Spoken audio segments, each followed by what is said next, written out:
Do you like how I kind of just left you hanging on that last one? I'm sorry. Sometimes I have to do that. So we're on our last chapter of The Night at Dawn, Magic Tree House number 2.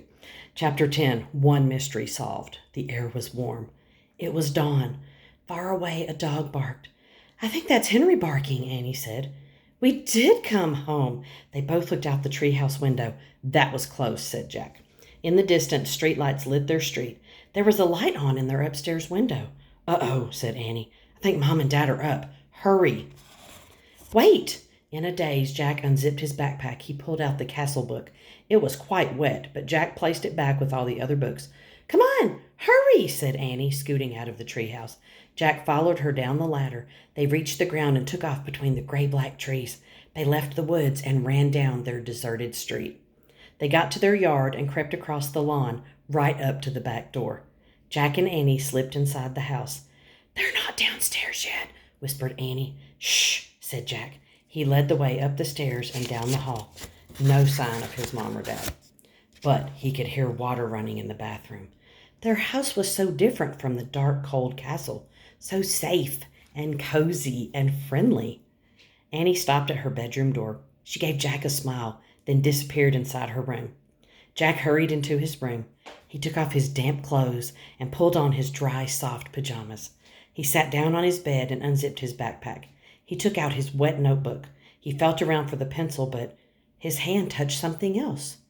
Jack pulled the blue leather bookmark out of his pack. It must have fallen out of the castle book. Jack held the bookmark close to his lamp and studied it. The leather was smooth and worn. It seemed ancient. For the first time, Jack noticed a letter on the bookmark. It was a fancy M. Jack opened the drawer next to his bed. He took out the gold medallion. He looked at the letter on it.